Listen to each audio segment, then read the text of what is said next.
Hello everyone. आज हम chemical reactions and equations chapter start कर रहे हैं। लोअर क्लासेस में आप लोगों ने फिजिकल एंड केमिकल चेंजेस के बारे में पढ़ा है कि जो फिजिकल चेंजेस होते हैं जब किसी भी सब्सटेंस के अंदर, किसी मटेरियल के अंदर शेप साइज के अंदर चेंजेस आते हैं, कलर में चेंज होता है, तो उसे फिजिकल चेंज हम कहते हैं। एंड केमिकल चेंज के अंदर एक न्यू सब्सटेंस की फॉर्मेशन होती है। जो न्यू सब्सटेंस बनता है उसके अंदर टोटली चेंज आता है। वहाँ पर जो उसके कैरेक्टर्स होते हैं, जो न्यू सब्सटेंस बनेगा वो बिल्कुल डिफरेंट होता है इनिशियल वाले से। तो यहाँ हम केमिकल रिएक्शंस के बारे में पढ़ेंगे कि जब केमिकल चेंज होता है तो उसको हम एक रिएक्शन की फॉर्म में रिप्रेजेंट करते हैं, केमिकल चेंज को। So it is known as chemical reaction. अब यहाँ पर जो मेन मेन टॉपिक्स हम करेंगे, सबसे पहले हम इस रिएक्शन के बारे में करेंगे कि जब कोई रिएक्शन होती है तो वहाँ पर जो चेंज रहता है वो कलर, साइज, टेम्परेचर के अंदर जाएगा। एंड रिएक्शन को जो रिप्रेजेंट करने का मेथड होता है, हमारा सिंपलेस्ट जो वे होता है उस इक्वेशन को लिखने के लिए, कैसे हम उसको रिप्रेजेंट करते हैं, तो that will be represented by a reaction. And जो रिएक्शन होती है हमारी दो टाइप की होती है, unbalanced and the balanced equation. Unbalanced means जहाँ पर नंबर ऑफ जो रिएक्टेंट होते हैं they are different from the number of products. And जो बैलेंस्ड इक्वेशन होती है वहाँ जितने नंबर ऑफ एलिमेंट्स रिएक्टेंट्स के अंदर होते हैं they are same to the number of reactants as to the products. Then after that we will study about the chemical reactions type, कि जो केमिकल रिएक्शंस होती हैं वो डिफरेंट डिफरेंट टाइप की हो सकती हैं। फर्स्ट जो रहेगी दैट इज कॉम्बिनेशन रिएक्शन, कि जब हम रिएक्टेंट्स को कंबाइन करते हैं then they will form the product. Then decomposition reaction, कि एक रिएक्टेंट हमने लिया that will get break down into its parts, more than one part में डिवाइड होता है, प्रोडक्ट बनाता है। डिस्प्लेसमेंट रिएक्शन, नेम से ही पता चल रहा है, डिस्प्लेस होना मीन्स जो पोजीशन है रिएक्टेंट्स के अंदर एलिमेंट्स की that will B displace, that will change in the product. Double displacement के अंदर जहाँ पर जो सेम टाइप के जो एलिमेंट्स हैं, दोनों साइड से जो रिएक्टेंट के अंदर हम एलिमेंट्स लेते हैं वो टू साइड से पोजीशन चेंज करेंगे प्रोडक्ट के अंदर। अब यहीं पर इन रिएक्शंस के अंदर ऑक्सीडेशन एंड रिडक्शन रिएक्शंस होती हैं। Oxidation means addition of oxygen, reduction means removal of the oxygen या एडिशन ऑफ हाइड्रोजन। अब यहाँ इस ऑक्सीडेशन के कुछ इफेक्ट्स होते हैं हमारी डेली लाइफ में। First effect is corrosion and second effect यहाँ से आएगा रेंसिडिटी। तो वो हम पढ़ेंगे अब one by one. Let start. सबसे पहले है हमारी केमिकल रिएक्शन, कि जो केमिकल रिएक्शन होती है क्या डेफिनेशन है उसकी। The transformation of a chemical substance into another chemical substance means एक जो हमने सब्सटेंस लिया है वो टोटली ट्रांसफॉर्म हो जाए इनटू अनदर सब्सटेंस। उनकी जो फीचर्स हैं वो चेंज हो जाते हैं केमिकल रिएक्शन के अंदर। इसमें चेंज ऑफ स्टेट हो सकता है, solid, liquid and the gases. Solid can convert into liquid, liquid can convert into gases, और सॉलिड गैस में कन्वर्ट हो सकता है। इस तरह से किसी भी स्टेट में वो चेंज हो सकते हैं। कलर में चेंज आ सकता है, टेम्परेचर के अंदर चेंज हो सकता है। And then evolution of gases. Evolution of gases के अंदर हमारी टू रिएक्शंस होती हैं, एंडोथर्मिक एंड एक्सोथर्मिक। तो अगर एंडोथर्मिक के अंदर क्या होता है कि अगर हम रिएक्शन करते वक्त हीट प्रोवाइड कर रहे हैं देन इट इज़ एंडोथर्मिक। अगर किसी रिएक्शन में जब प्रोसेस होती है हमारी तो वहाँ से हीट रिलीज होगी तो इट विल बी एक्सोथर्मिक। अब जो भी यहाँ पर चेंजेस रहते हैं वो इरिवर्सिबल चेंजेस होते हैं। मीन्स अगर एक रिएक्टेंट प्रोडक्ट के अंदर कन्वर्ट हो गया तो प्रोडक्ट वापस रिएक्टेंट में कन्वर्ट नहीं हो सकता। whenever we are going through a chemical equation या chemical reaction, यहाँ पर टू टर्म्स आती हैं हमारी, one is reactant, second one product. Reactants क्या होते हैं, जो एक ये एरो होती है केमिकल रिएक्शन को रिप्रेजेंट करने के लिए। इस एरो से जो लेफ्ट साइड में जितने भी नंबर ऑफ एलिमेंट्स या प्रोडक्ट्स हैं they are known as reactants, and जो इसके राइट साइड में है they are known as products. Reactants means जो रिएक्टिंग स्पीसीज है जो रिएक्ट करके एक प्रोडक्ट को बनाएगी, एंड प्रोडक्ट मीन्स जो हमारा लास्ट हमें आउटपुट मिल रहा है वो प्रोडक्ट के नेम से जाना जाता है। जैसे यहाँ पर हम देखते हैं केमिकल रिएक्शन की जो रिप्रेजेंटेशन होती है it is represented by a chemical equation. एक इक्वेशन की फॉर्म में हम इसको रिप्रेजेंट करते हैं। इक्वेशन के अंदर यहाँ मेन जो कंडीशंस रहती हैं कि हम कुछ टेम्परेचर, प्रेशर और कोई कैटलिस्ट प्रोवाइड करते हैं जिसको एरो के ऊपर लिखा जाता है। केमिकल रिएक्शन में तीन मेन चीज़ें हैं।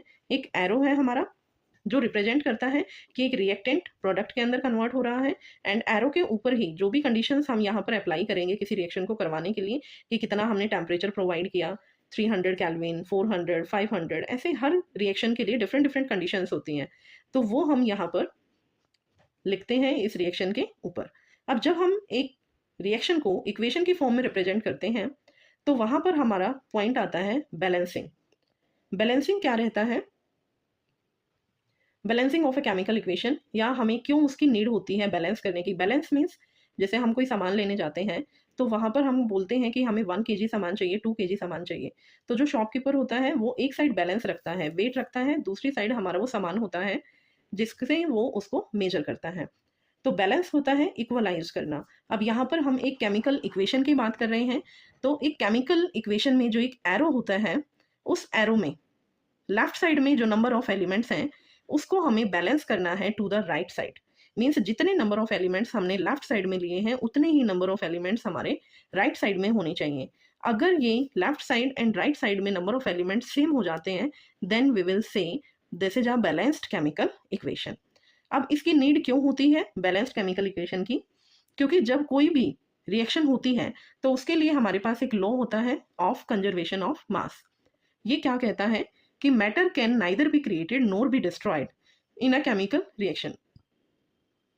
कि केमिकल रिएक्शन के अंदर जितना मैटर हमने स्टार्टिंग में लिया, जितना रिएक्टेंट हमने लिया, वो कभी भी क्रिएट नहीं किया जा सकता। मीन्स उसके अंदर हम कुछ ऐड नहीं कर सकते और ना ही उसको डिस्ट्रॉय कर सकते हैं। मीन्स जितना रिएक्टेंट हमने लिया उतना ही हमारा प्रोडक्ट बनेगा। तो इसीलिए हमें यहाँ बैलेंसिंग की नीड होती है।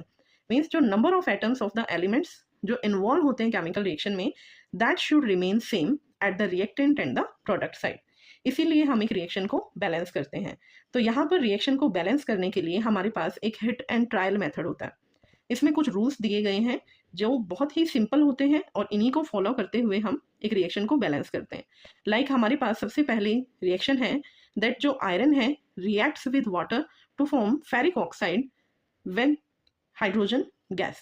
अब यहाँ से हमें एक केमिकल इक्वेशन को लिखने के लिए सबसे पहले हमें जो भी वर्ड्स में केमिकल इक्वेशन हमें गिवन होती हैं उसके हमें सिंबल्स यूज करने हैं। जैसे आयरन को हम Fe से रिप्रेजेंट करते हैं, वाटर को हम H2O से रिप्रेजेंट करते हैं, ferric oxide Fe3O4 and this is hydrogen H2। अब इनके अंदर सिंबल्स लिखने के साथ हम क्या करेंगे, इनको एक बॉक्स के अंदर रख देंगे और इस बॉक्स में हम कोई भी चेंज नहीं करेंगे। जो भी चेंज हमें करना है वो इस बॉक्स से बाहर करेंगे। तो सेकेंड रूल क्या कहता है, count the number of atoms of each element on both the sides of chemical equation. तो अब इस इक्वेशन को आप देखिए ध्यान से। अब ये हमें काउंट करने हैं कि जो नंबर ऑफ एलिमेंट्स थे हमारे पास रिएक्टेंट साइड में एंड प्रोडक्ट साइड में वो कितने कितने हैं। अब यहाँ पर हमारे जो आयरन रिएक्टेंट साइड में था Fe मीन्स 1 और प्रोडक्ट साइड में क्या था Fe3O4 this.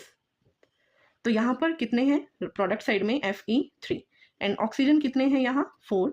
Left hand side में ऑक्सीजन थे हमारे 1 H2O के अंदर and hydrogen H2 2 hydrogen and यहाँ पर अलग से प्रोडक्ट साइड में गैस निकली है तो 2 हाइड्रोजन अगेन हियर।